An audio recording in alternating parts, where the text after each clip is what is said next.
You are listening to This is Oklahoma, hosted by Mike Hearn, telling stories of Oklahomans and those that have made it their home.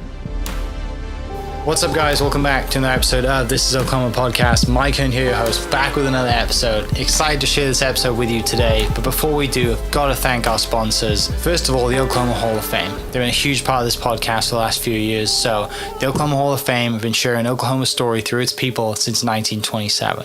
For more information on the Oklahoma Hall of Fame, go to www.oklahomahof.com.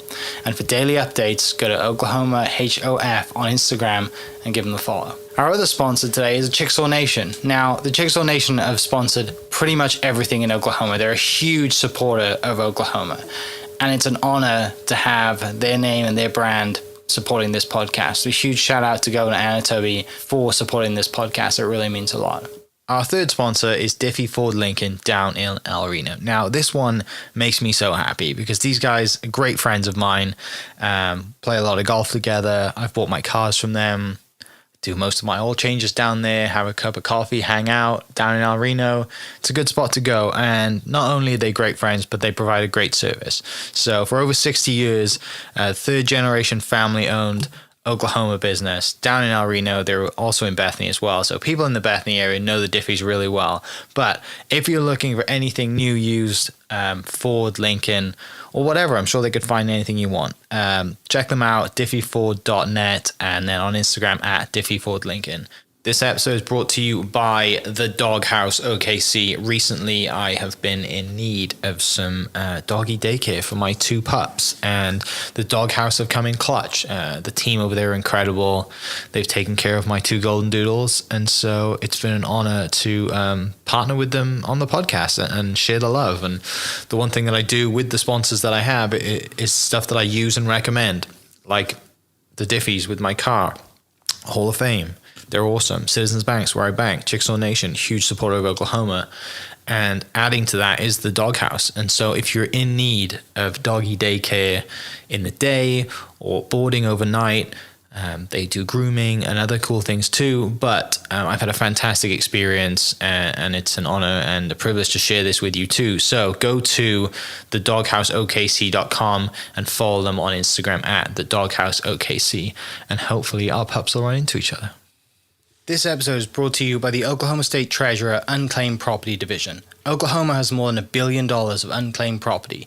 Reclaim what's rightfully yours. Visit YourMoney.ok.gov and enter your name to find out if you have lost money from utility deposits, uncashed checks, life insurance policies, or more. If you've got a minute, search for free and visit YourMoney.ok.gov. What's up, guys? Welcome back to another episode of This is Oklahoma. Mike Hearn here, host, back with another episode. Gives me great pleasure to introduce to you our guest today, who is a former college friend of mine back in the SNU days, Southern Nazarene, down in Bethany, Oklahoma, Mr. Zach Sutton. Zach, thanks for coming in, mate. Thanks for having me, bro. Honored to be here. Seriously. I will say, you, of all the people I've interviewed, it's been a while, 6 years now, you're up there with one of the best audio, radio / voices we're going to listen to today. Well, thank you. I'm flattered. And people give me a lot of stick for having an accent, but I think people are going to enjoy listening to you speak today. So I'm excited to dive into your story. They're probably going to think I've got an accent too. So yeah, definitely. Well, we met at SNU. Music's obviously a huge part of your life. Mm-hmm. And you play piano. Yeah. But let's take it way back, man. Where's the first time you kind of sit in front of a piano, and is music kind of a family thing for you? It's definitely a family thing. Again, I kind of grew up in a different, I don't want to say era, but it seems like from what I'm seeing and at least some of the people that I know now and people that are younger than me, younger than us, that's not happening as much anymore. And what I mean by that is I grew up they were technically the age of grandparents. So my pop, he was born in 1942. My nan was born in 1948. But they're who I grew up with. I mean, that's who I remember since I was a baby. So that's basically mom and dad, you know. So with all that being said, you know, obviously my music taste is going to be a little bit based and a little bit biased. My pop was a big lover of music, and he graduated high school in 1960. So you can imagine you had Elvis, you know, you had all these different pop groups. You had Sam Cooke, you had Ray Charles, and then of course, not long after that, you had the Beatles, you had the Rolling Stones. I mean, you had all this great music. His dad was actually a fiddle player in a Western swing band back in the 30s.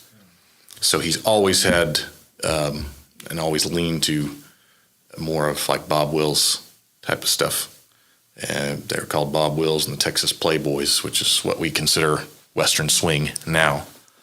They're pretty famous for going through Canes at a certain time, Yep. right? Yes, yeah. They had a residency there for a long time, and they really, you know, back during the Depression and World War II, they were really healing and helpful for a lot of people, and had dances that, you know, kind of the common folk could afford to go to.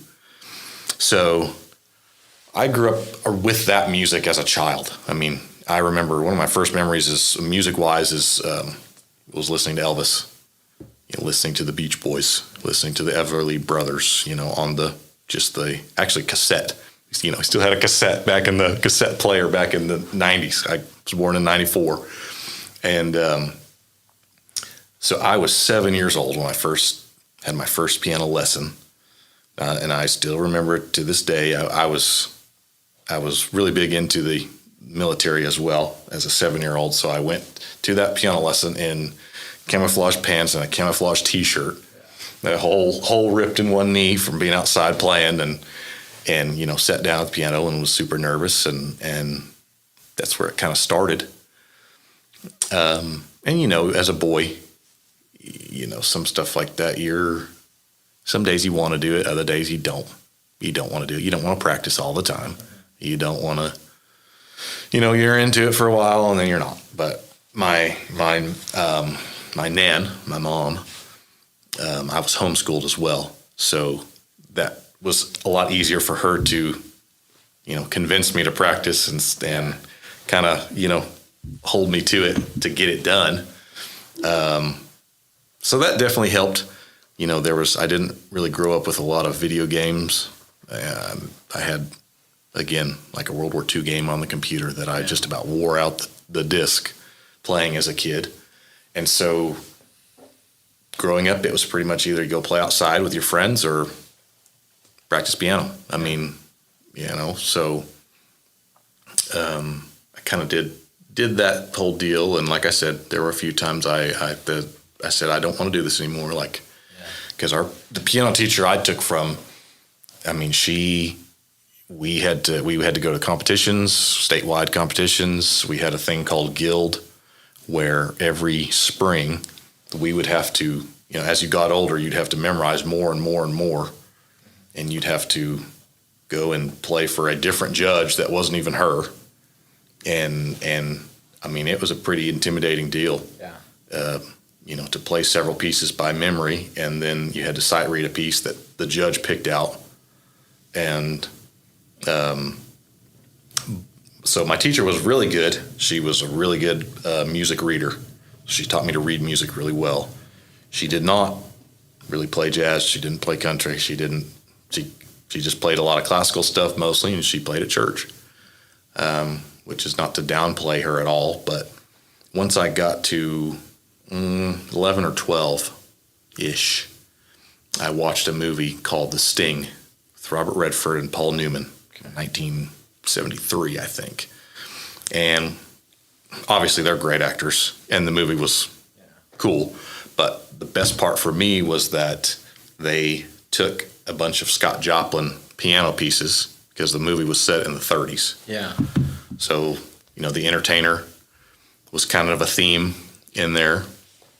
And several of the songs that he wrote of ragtime piano. So I was like, man, that sounds like fun, you know, that.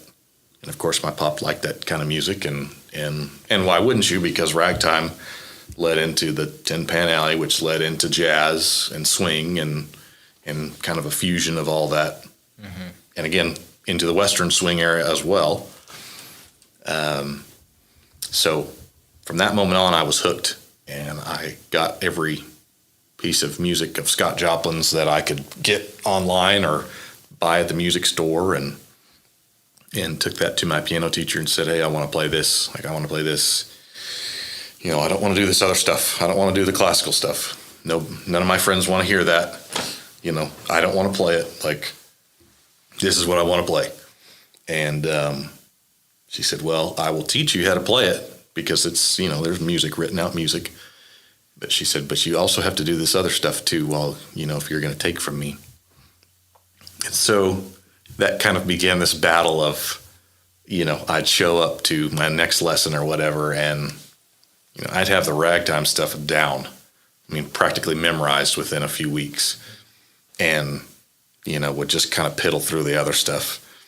And so I know I caused some heartache for her, because she really wanted me to play classically and all that. But so a few years after that, I'm probably 13, 14 now, and I was starting to go to work with my dad, with my pop, going back and forth to the Sonic drive-ins. That was kind of the family business, franchising Sonics. And so again, I'm listening to his music in the truck and kind of revisiting some of these artists and songs that I remembered as a kid. Elvis, you know, again, the Beach Boys, and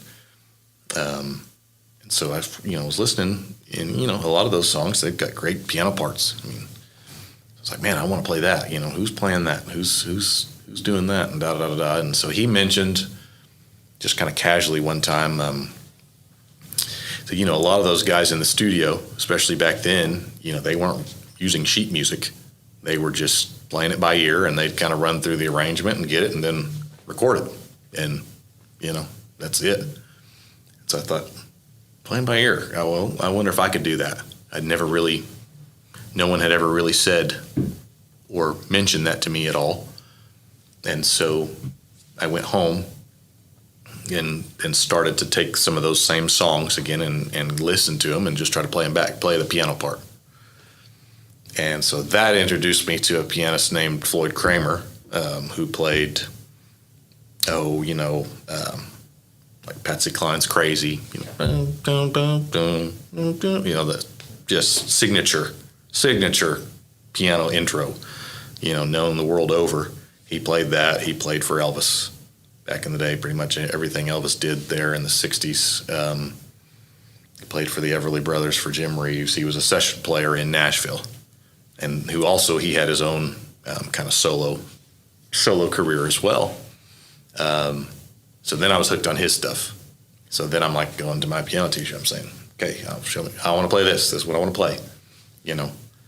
And there was not a lot of music for his stuff, because, again, most of what he was doing in the studio was he was coming up with it either on his own or from a demo he was hearing or you know, whatever.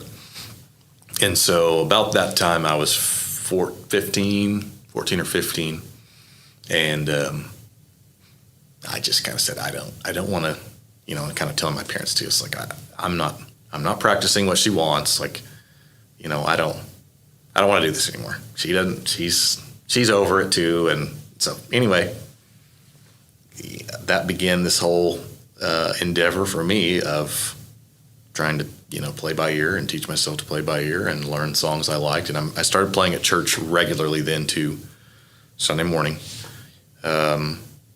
You know, so you're in the pressure seat at that point, especially from the piano standpoint. We were still doing quite a bit of hymns and gospel stuff back then, and so that led to, I got a call when I was 16 from Jim Graves at SNU. He's the choir teacher for chorale and university singers.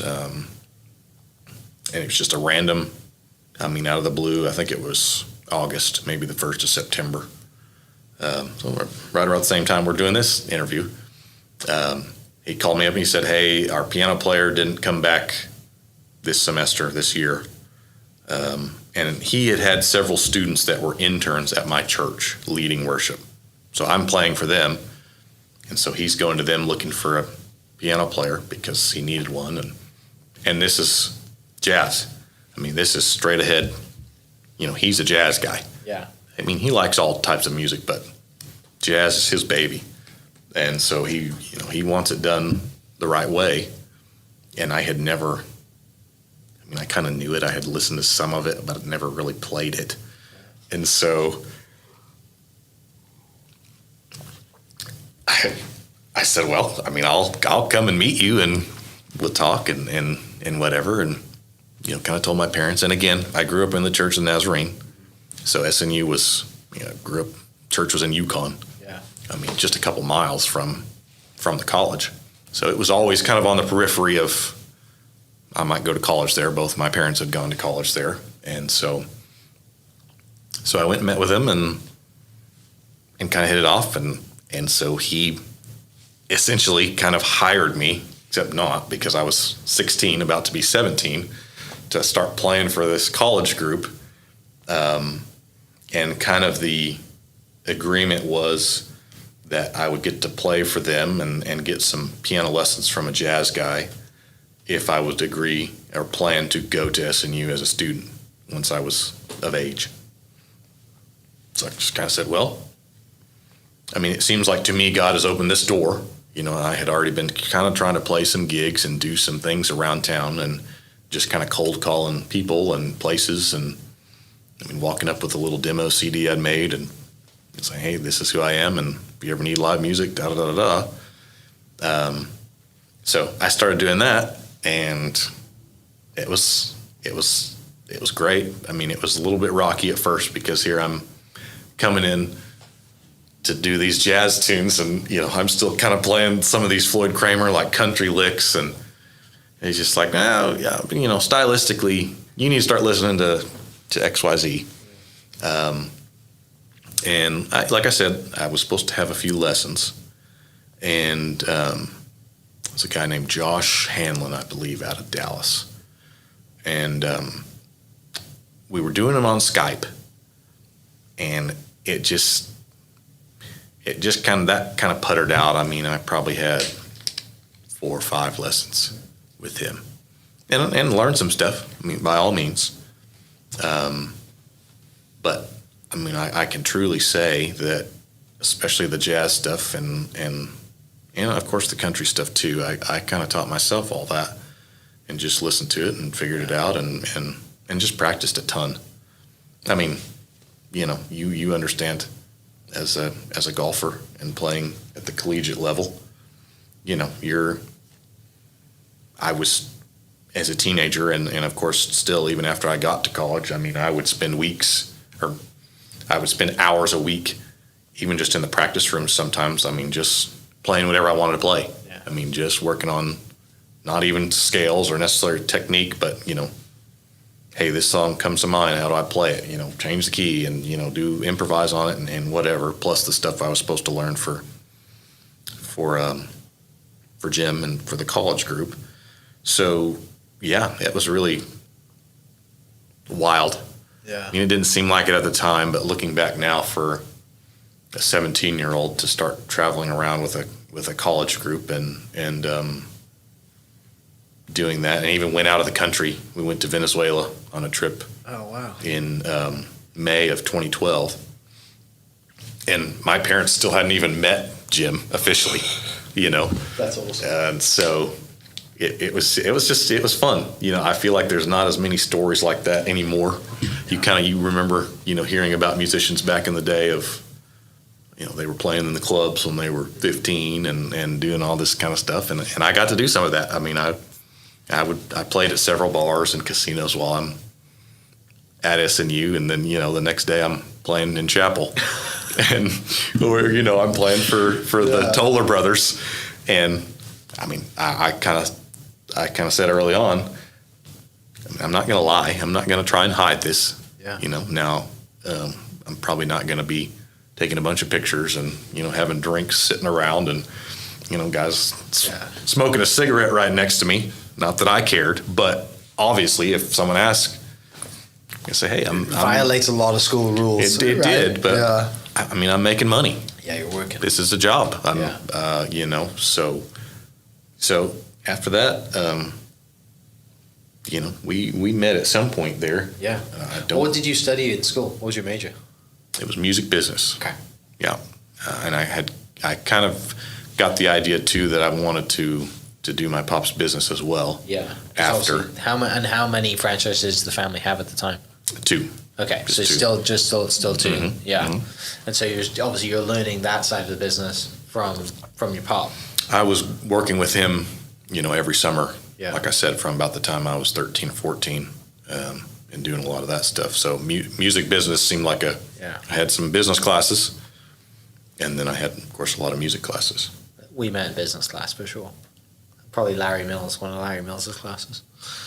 Because I did. Yeah. I would have been in the business building a lot for mine when I was Yes, in school. So that's right. Yeah, because That's I'm right. not musically inclined at all.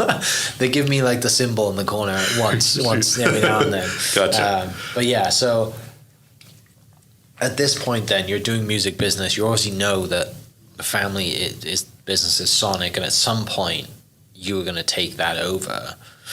Do you think at some point then that because you knew you were going to take, you know, the sonic business over, you kind of had a fallback, if that makes sense? Not you. Oh, for sure. sure. Because a lot of people, they're like, you know, never have a plan B, give it, you know, and, you know, for me, for golf, it was the fallback was staying here, you know, and so I wasn't like, golf is my only thing, and that's kind of one of the reasons I look at it too. Sure. You know, because you could have, you know, not worked the summers with, you know, at Sonic with your pop and not had the time and just gone, Right. I'm going to be completely selfish and give it all I have and maybe go to Nashville and try and make it as a musician. But as someone who plays piano as a session player, that's very hard to do, and you've got to be very dedicated to do that, right? And then if you strike gold, you find a band, they tour, and you're good to go. Sure. But it's very hard to do that. Perfect example. I've had on the podcast a guy named Matthew, who is Luke Combs' bass player, Okay. and he was, you know, he struck gold, right? Sure. And he was Yeah. with a band and blah blah. But it's very hard to be a session player if you're not the lead person in the band. And so interested to see where your thoughts were during college, what you wanted to do, and then obviously how the music scene in Oklahoma City helped that decision or didn't. That's a great question. You know, again, having the sonic in that opportunity, and I still am. I was blessed then. I'm very blessed now to be able to have a day job and have freedom too. We've had the same general managers at both locations, and they have gives me a lot of opportunity and freedom to go and play gigs, kind of whenever I choose or want most of the time.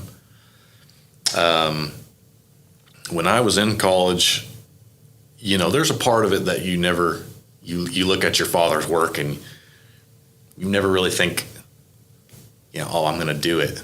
You know, you might think you want to and you think that'd be great, but it always kind of seems like, you know, he's just so good at it, and it's such a awesome responsibility that, you know, it just probably won't ever happen. And part of it was the same with music too.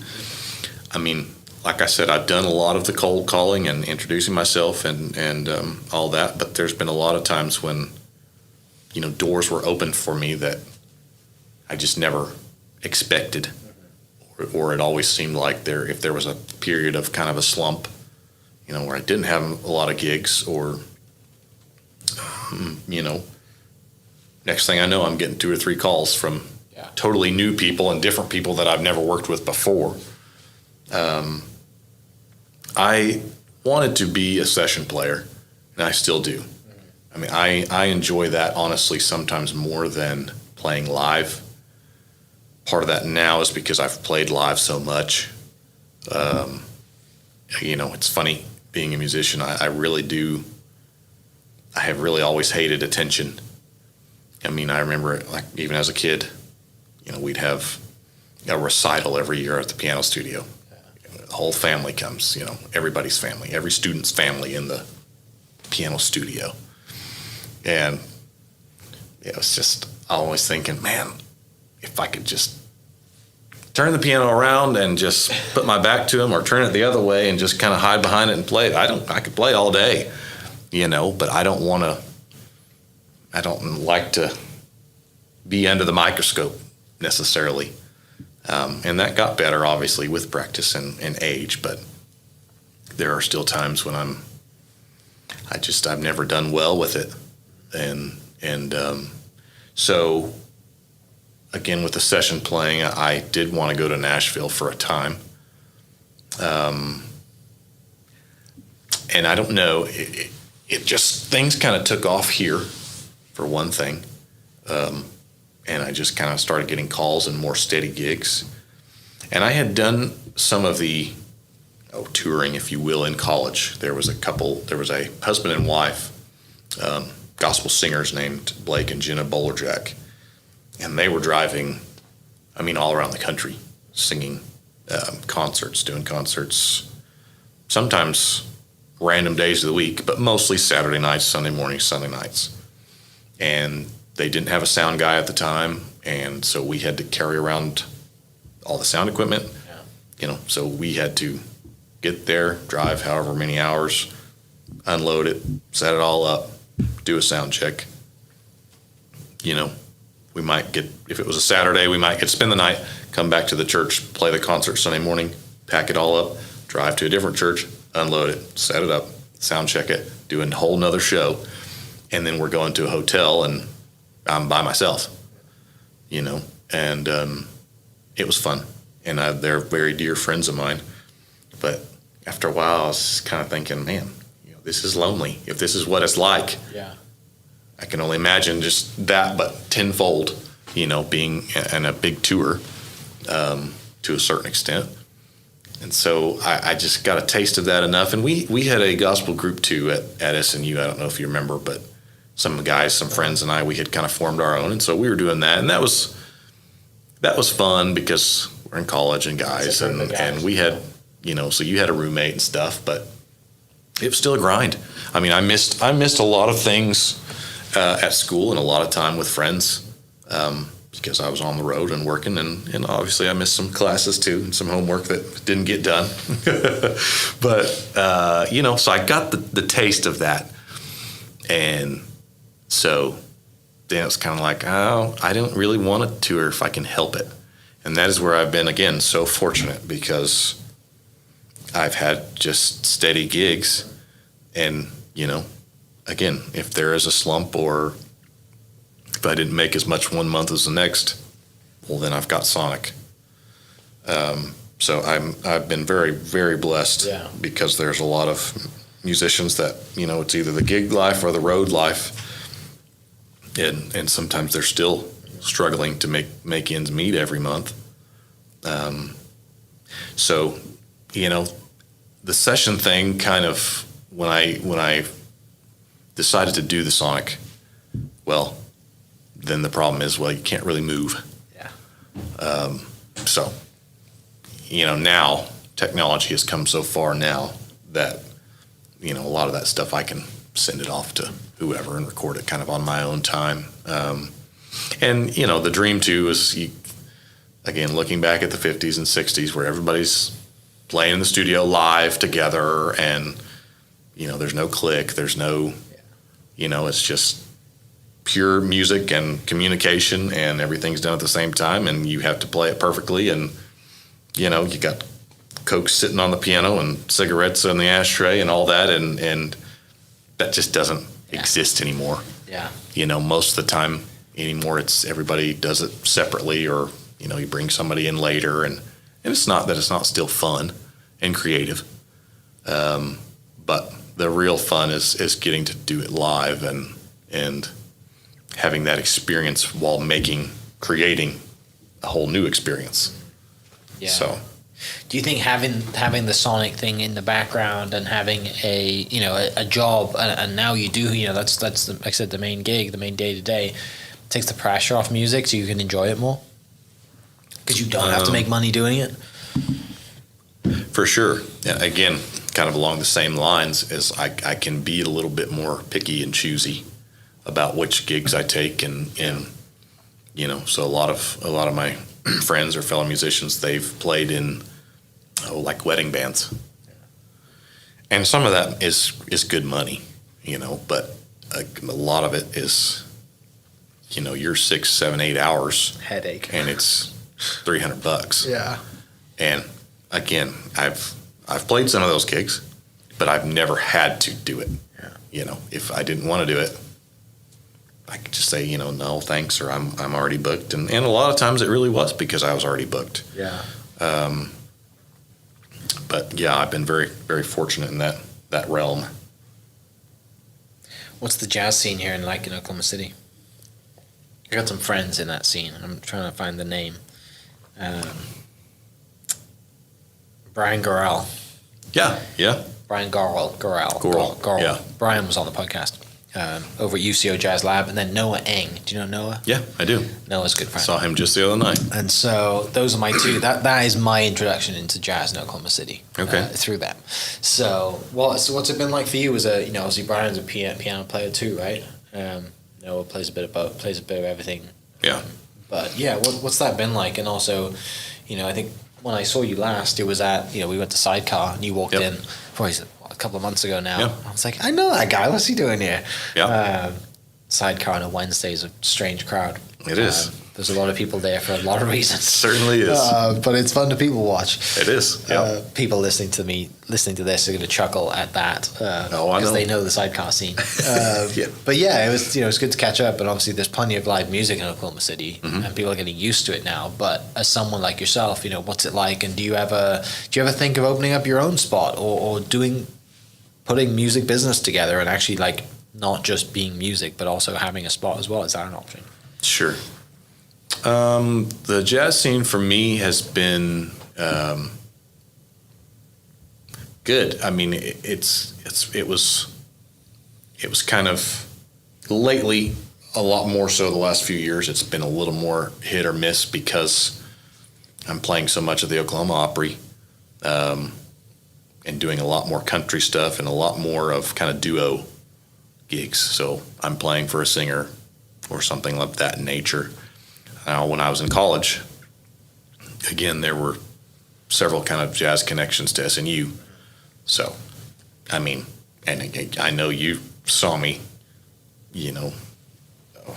running around there half the time in a suit because I was headed to play for some dinner or, headed to the Cowboy Hall of Fame to play for some event or whatever. And a lot of that was jazz stuff. Okay.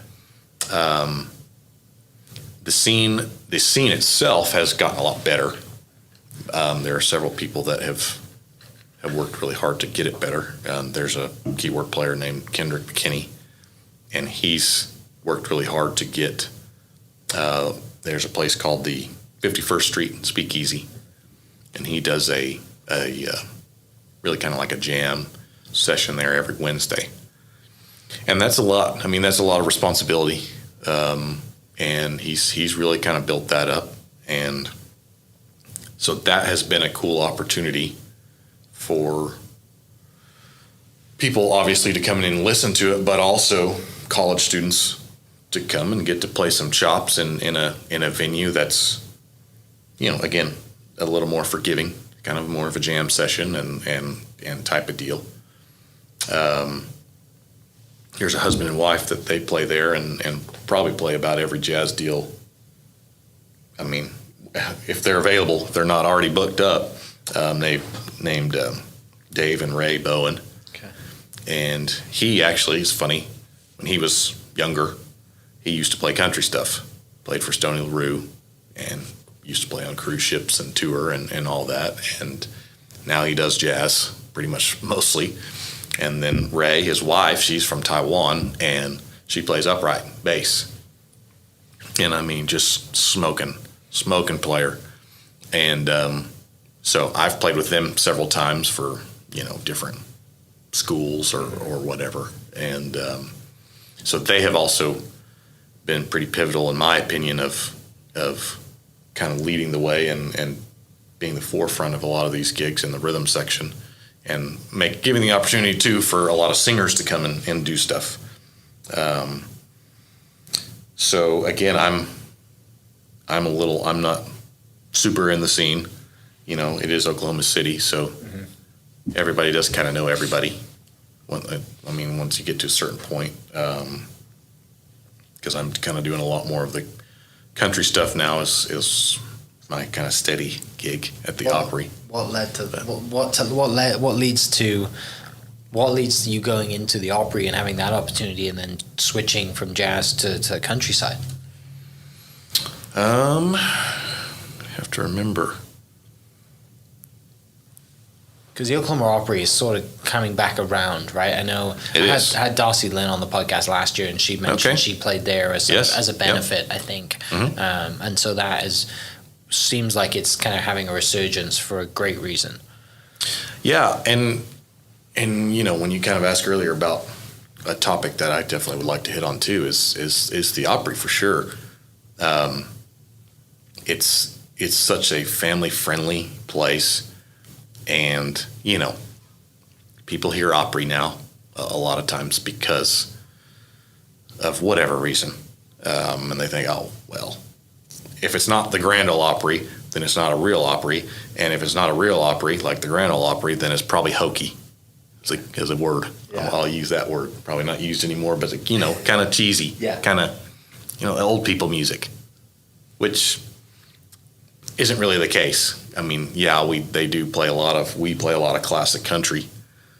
But I mean, Darcy Lynn comes on there. She's doing rock stuff. She's doing songs that she wrote. We hit Oklahoma 3. That's 3 gals that were on The Voice, I believe, here not that long ago. I mean, they're putting their own twist on songs. And so a lot of times too, I think some of the Opry players don't always get their due because it's country and, you know, it's 1, 4, 5 chords and in reality it's a lot more than that. So I got into that. I first started playing at an Opry in El Reno. Me and my buddy Nick Phillips, he went to SNU. That's where we became really good friends, and we got together in 2015 and thought we'd write some songs. Kind of had a spark there. And so we wrote a couple we felt good about and decided to take them in the studio. So we went to the studio at SNU and kind of got a band together, and we thought, we need some steel. We need a steel guitar. And so I think it was Ken Rosefeld, who's in charge of the recording studio at SNU and teaches a lot of the music business classes. He was my advisor. He mentioned a guy named Dean McCoy, who actually happened to live just a mile from where I lived in Mustang growing up. Oh, wow. Had no idea. So Dean, he does drywall for a living. So I got his number and called him up, and he said, yeah, I can come. I'll probably be a little late because I'm getting off work that day, whatever. And so, you know, here he comes to the studio in shorts and a T-shirt, and he's got streaks of drywall, white drywall, all over his arms and his hands and his legs, and he sets up his pedal steel, and, you know, of course, then just blows us away, and played exactly what we wanted. And he had played at the Oklahoma Opry years ago. I mean, 70s and 80s, and during that time period is when he kind of came up and was doing that. So he had his own little Opry deal out in El Reno. So after he heard me play on the stuff we had recorded, he called me up and said, hey, do you want to come be in the house band there? Which again is a separate deal from the Oklahoma Opry. But again, it being Oklahoma and the music scene, everybody kind of knows everybody. So Dean was really good friends with Terry Scarberry, and Terry and Cindy are the ones that really run the Oklahoma Opry now. Mm-hmm. Terry's a guitar player and one of my very good friends. And so he would need a fill-in sometimes. So he calls Dean, hey, you got anybody that can fill in? Dean says, yeah, you know, go. So I kind of started filling in there. It was around 2016, 17, 18. And then their main guy decided to take some time away. And so now I've been playing there. I mean, I'm playing pretty much every Saturday of the month, either at the Oklahoma Opry, and now there's another Opry in Ada at the McSwain Theater. Oh, cool. So I drive down there once a month and play there as well. So that's kind of how that came about. Yeah. And like I said, the Opry is yes, I'm glad that you have heard that it is coming back around, because it is, and they do a lot of great nonprofit things for kids to come in and take music lessons at little to no charge. They also do a Guitars for Vets, which brings in veterans and helps them with PTSD. They learn how to play guitar, and once they complete, a certain amount of classes or lessons or whatever you want to call it, they are given a free guitar through this organization, free acoustic guitar. Yeah. So it's just one of those things that, it really needs to, because like I said, we really do music for everybody. Yeah. I mean, really anybody would come and be able to enjoy it, and the quality of the musicianship is just incredible. I mean, and we're on the radio, we're on the Wolf every Sunday night. They play Opry shows. So we're working on getting a new building downtown, and that's kind of what that's my real steady gig for sure, is doing that. Well, and it kind of just ties into a lot of things that you like to do, and a great, reason too, right? When you talk about the vets programs, the kids programs, like, it's not just I'm out here playing music for me. Exactly. It seems like that's the last thing you're doing. Exactly. Well, it's really like a family, and again, so Terry, guitar player there. Well, we're working sessions up at the music group studio in Edmond for somebody totally different, not even affiliated to the Opry at all. So, here we're working together, and like I said, it just kind of turns into one big family, and you really get to know people, obviously on a personal level, but musician wise, and that kind of relationship really just can't be beat by much of anything. I mean, that the camaraderie and just knowing what somebody's going to do musically before they even do it is really special. That's probably my most enjoyable thing about music is when, your buddy's best friends on the side, but then also you go on stage and that correlates into what you're playing, no matter what song. I mean, it's really really impressive and really special. Yeah, and I don't think a lot of people quite understand that that don't play music. They just think, oh, they're really good because they can play the technical stuff and they can do the flashy whatever. And it's really a lot more than that. Yeah. It's a communication. It's a bond between people, and call and response and answering and communicating while painting this picture, whatever you want to call it. Music's just a beautiful thing, isn't it? Regardless of what genre of music it is, like all of the great bands, they have figured that connection out. Sure. At some point, whether that's a connection between a singer and a lead guitarist or a pianist or drummer or whatever. Like, you're right. It's when people are truly playing as one and in sync. It's rare, and it's but it's also rare for you to notice that, because I wouldn't notice it. Sure. Because I don't have a music background. But when you're Sure. up there and you're like, if I watched you guys play, I'm like, oh yeah, you crushed it. And you're like, yeah, but we crushed it because of this, this, and this. It wouldn't have been the things I would have pointed out. Sure. It would have been the fancy stuff that I would point out. I'm like, oh my gosh, it's actually really good. He's talented at this, and then the guitar solo or whatever. To that point, then, who do you like to go see live? Is there anyone you're into seeing live at the moment? Who are you listening to at the moment? Are you still listening to the old classics like you did growing up, or are you listening to anyone new, or is there anyone new right now that is playing the old classic stuff that's kind of coming back? It's an even more great question. That is the first question is hard, because a lot of the people that I would have liked to see live are no longer living. And when you do music and you're fortunate enough that you're playing all the time, going to a concert isn't necessarily the first thing you want to do.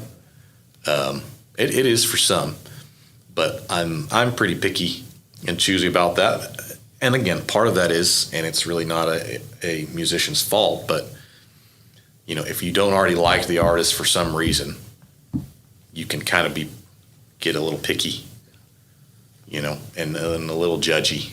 And yeah, I'll admit we all do it. Maybe people won't admit that they do, but backseat quarterbacking. It's just it's just a thing. It's I part do it in of golf. it. I mean, I'm sure. So there's not necessarily any one particular person that I'm just super hot on right now. I like. There's a guy, and answer to the other question. When I'm listening, yes, I'm still listening to a lot of the classics. I mean, I listened to George Jones just today. But I like, again, all varieties. So I listen to a lot of modern stuff. I don't necessarily listen to a lot of modern country. It just kind of depends. There's a guy named Charlie Crockett, who is actually distantly related to Davy Crockett, which is wild. But he's kind of making waves. Not kind of, he is making waves. Are you going to see him this week? I didn't know that he was going to be there because until Lou texted me yesterday. It was like, Charlie Crockett's playing on Wednesday. I saw him summer of 2021 at Jones. Okay. And I had just heard his music for the first time the year before. And obviously he's got a really cool, unique voice. Yeah. But I love the sound because it is a little more traditional kind of sounding and classic sounding. But it's also kind of fresh. I mean, he's not, he's not just singing kind of what some people call crying in your beer kind of songs or whatever. I mean, he's got some R&B kind of soul stuff in there too, mixed in. So it's just overall, it's just really cool. I'm glad that he's doing well and that's successful. Yeah. There's another guy named Zach Top, who's just recently come out, and he's got Beer for Breakfast. Some of that kind of the old school more sound and I came across my Instagram 2 days ago. So yeah. So he looks very old school. So he's one that I've listened to a bit. I always Vince Gill. Vince Gill will always be good. Obviously his, I guess, heyday, you might call it, was late 80s, 90s. Brad Paisley, I've always liked him too. He's written some very, very witty songs, fun songs. But if I'm listening to country, I'm usually listening to 60s, 70s, or 80s, 90s. I mean, kind of that era. What some might call real country music, not the stuff that Post Malone's playing today. Right. Yes. Yes. And again, people like it. That's fine. Yeah. But there is a difference. Yeah.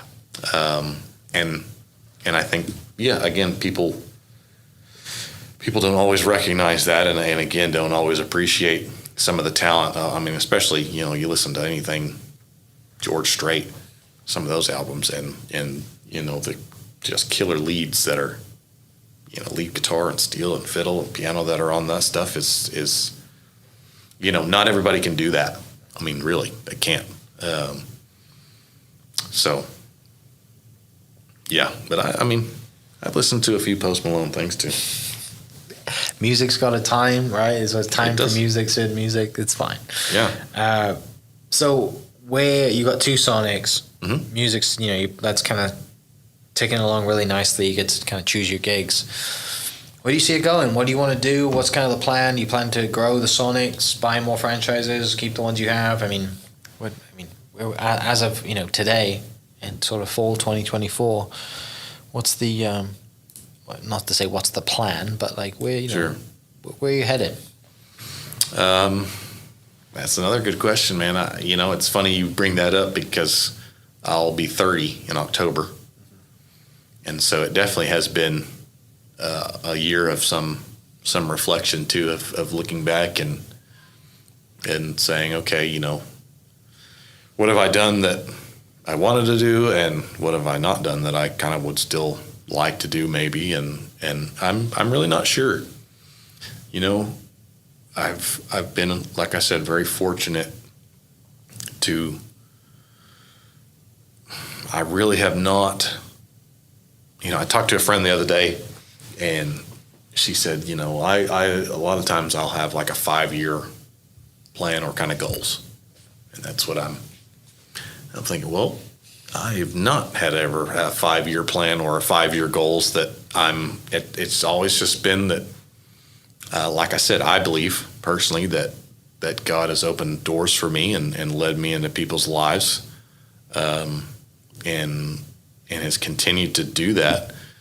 And like I said, every time I've kind of think, well, what am I doing? You know, what am I not doing something enough here, or do I need to be doing more of this here, less of this here? I mean, what am I doing wrong? And then, like I said, next thing you know, I get a text or a call or somebody new, and it kind of, at least for me, feels like it kind of moves up a notch. I've got to play for Wanda Jackson. I got to play for Ty England, who used to be he was good friends with Garth Brooks there for a while, and Wade Hayes, Darcy Lynn. I mean, you know, so sonic-wise, that's my hands are full there with just the two, and that a lot of times is obviously can be a full-time job. So I don't necessarily plan to get any more franchises right now, but you know, the other part of it too is exciting, because again, I equate a lot of things and look back at my dad's life. You know, so he graduated high school in 1960. 1961, him and a buddy loaded up I don't even remember what car it was, and moved from Duncan, Oklahoma to California. And he told one of his sisters. He didn't tell his parents, they just kind of loaded up and said, hey, we're going west. And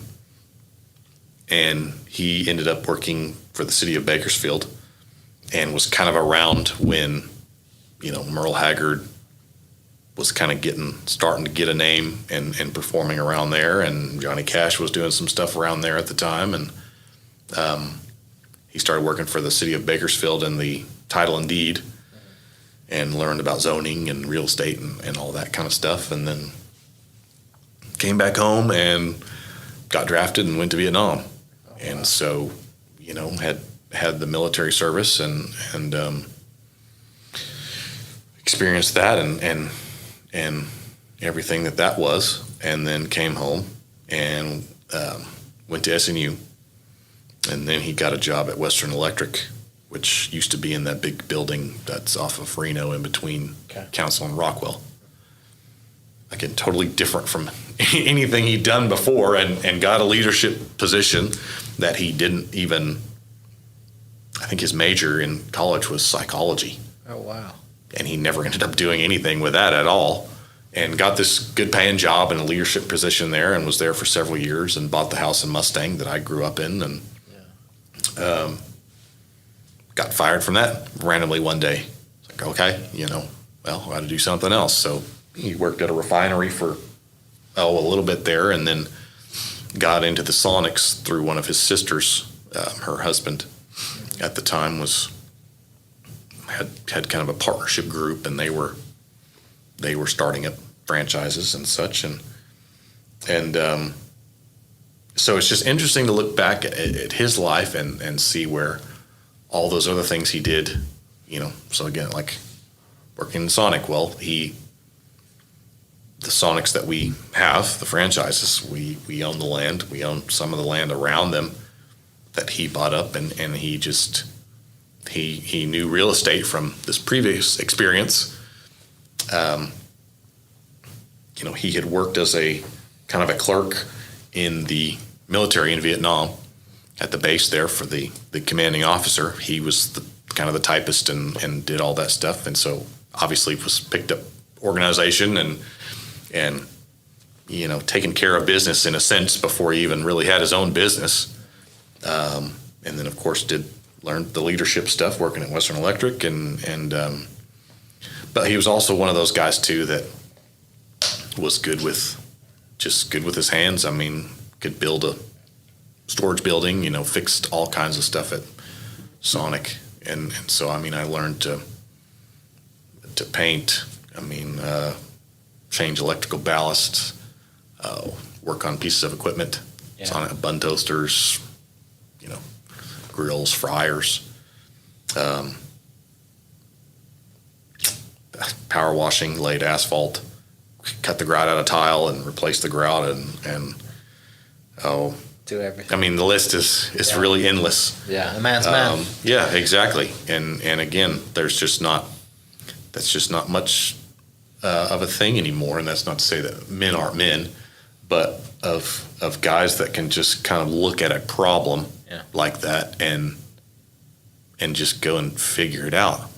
I mean, you just go, oh, okay, well, I need to fix that hole in the wall, so this is what I'm going to get, and then cut it, and then, I mean, he could have been a carpenter if he wanted to be. Yeah. It's kind of basically what I'm saying. He could have had a whole nother job,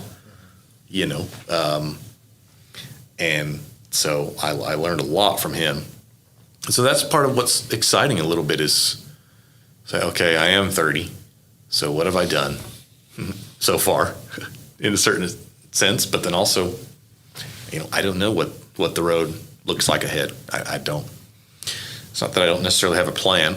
I mean, obviously love to get married and have a family someday, and I would like to own some land and have some cows and have a pond I could fish in and stuff like that. But I mean, especially as far as the music stuff goes, it's kind of the way it's always been for me. It's in God's hands. I mean, if he wants me to go somewhere and put me in the right place, he'll do it. He just always has, as far as I'm concerned and feel like. So, yeah. So that answers your question. Yeah, no, you're right. It does. It's great. What leads, obviously, all you remember from a very young age, like you said, your pops was your dad. Like, what leads to that? Like, he's your granddad, right? Right. So, I mean, they adopted me. Okay. But before you get into the second question, I want to ask to that is because of you getting adopted by your grandparents at a very young age, the way that you grew up is extremely unique. But also, if I was in your situation and I look at my granddad, like my granddad's my hero, right? Yeah, and I look at my granddad and I'm like, if I would have had that much time, if he would have raised me, my dad did a fantastic job of raising me. Sure. Shout out, love my dad. Right. He's the one that got me into golf and like all that stuff. But I'm just thinking in my head, like, what would have happened if my granddad raised me? And then I put myself in that situation. And I think I was blessed to have such a great grandparents that it would have been really good. Would have been really cool. Sure. And, we can never guess or think of where we would end up being. But I think you were just super fortunate to have your grandparents ready to take you at that moment versus you going somewhere else and being raised by a different family. Like the man that you just explained that your granddad was, right? Mm-hmm. I mean, you kind of hit the jackpot there. Oh, I did. Yes. I mean, 100%. And yeah, I can tell you without a doubt, I mean, that I'm not sure where I would be if that had not been the case. That opened up so many doors for me, and also led to me, wanting to make sure that I honor that legacy and do the best I can, and that's, I mean, I talk about my pop all the time, because my buddy said it best. After he died, my buddy Nick said, it's crazy because, first when you're a kid, he was your grandpa, and then he really was your dad, but he was also your best friend. I mean, so I kind of lost 3 in 1 with that. And so, yeah, I'm so grateful for the time we got. Obviously, you always wish would have been more. I mean, being 26 and losing your father figure, your father is wild. But no, they were, you know, and it's so funny too, because my mom, you know, she was kind of the more disciplinarian one as far as physically, you know, getting spanked, getting swatted every now and then with a wooden spoon or something. And but he would always be the one if I had done something that kind of just needed to be more understood and like talked to. Okay, you know, hey, this is why we don't do this or say this or whatever. Yeah. He was always the one to do it. And my nan was, she still is, you know, she's pretty strict and regimented and routine. And he was obviously very regimented, for sure. I mean, you know, woke up at the same time every day for pretty much his whole life, and, you know, would have his coffee and go to work and da-da-da-da-da. But, you know, he had kind of lived a life. I mean, moving out to California at such a young age and had kind of blazed a trail, and that's not to say that she didn't live her life, but he was just always a little bit more, understanding of, you know, when I started playing the music and was, you know, playing with different bands, and, you know, would come home and say, oh, you know, I played at a bar the other day, or played in this club, or da-da-da-da-da, and my name was just kind of like, what's going on? And he was just like, you know, it's fine. And it was. They both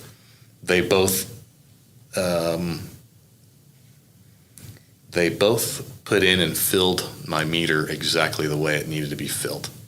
I mean, to the very top in both aspects of, you know, hey, yes, go out and live your life, and you know, don't be afraid and be among people, but also, hey, you know, you were raised a certain way, and you have you were taught a certain respect for people and for your elders and for authority, and you know, so don't ever forget that either. You know, I remember a prayer my nan always used to say when I was going to bed, you know, and, you know, I don't remember the first part of it, you know, but it ended with basically something like, sleep tight and do what's right with all your might. And I've never forgotten that. And so, yes, man, when you say I hit the jackpot, I really did. Yeah. I mean, I've seen, and even some of I have several half siblings, and, you know, their parents have gotten divorced or whatever, and it's been hard. It's been very hard, and that stuff is always hard. So that's just why we always have to do the best we can to take care of other people and each other, and always be aware that you don't know what's going on in someone else's life and what they've experienced. And but yeah, my pop was a man's man. That's for sure. Yeah, for sure. Yeah, that's awesome. I mean, I can't imagine what it's like, you know, being 26 years old and losing 3 men, basically. Right. But I'm sure that there are things that you do every day that make him proud, make your nan proud, mum proud, remind him, you know, the things you do that remind, like that prayer right there. Like, so you're always going to remember that. Yeah. And the funny things they do or they don't do, and the strict ways that they are, but sure. You know, there's so many life lessons that you can take from that, and good, you know, good and bad. Like, no one's perfect. Yeah. But yeah, that's it's special, and I think, you know, I don't have to remind you. You know, that's how special that is. To have that experience, to have that best friend, to have, you know, a father figure who's fought in world wars, been around the world, you know, and can do so many different things. Yeah. But yeah, we're finishing this one up. Where can people find you? Where can people, if, you know, they can hear you play? You know, you got your regular spot at the Opry. Mm-hmm. Because I will say, people listening, you need to go hear Zach play, because he's very, very, he's humble, and he won't tell you this himself. He's very talented. So where can people come see you? You're very kind. And then that's the thing. Sometimes it's hard. Is again, pretty much the Opry is about the most steady. Okay.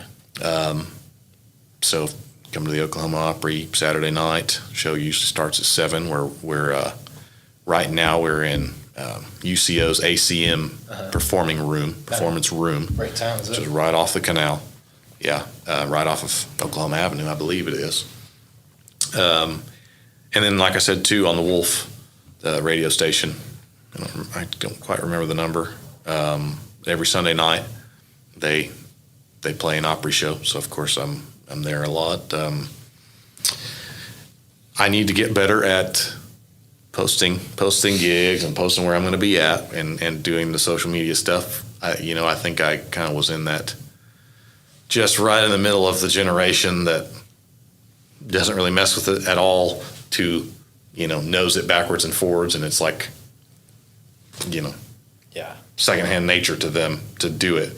It's where I'm kind of like, oh, well, I should have posted that. And, oh, well, I'm at the gig now. And so it's a little late, but I play around town quite a bit at places like O-Bar. It's up on top of the hotel downtown. Play around midnight. Play at a place called Bradford House. I play at Oakdale Baptist Church every Sunday morning.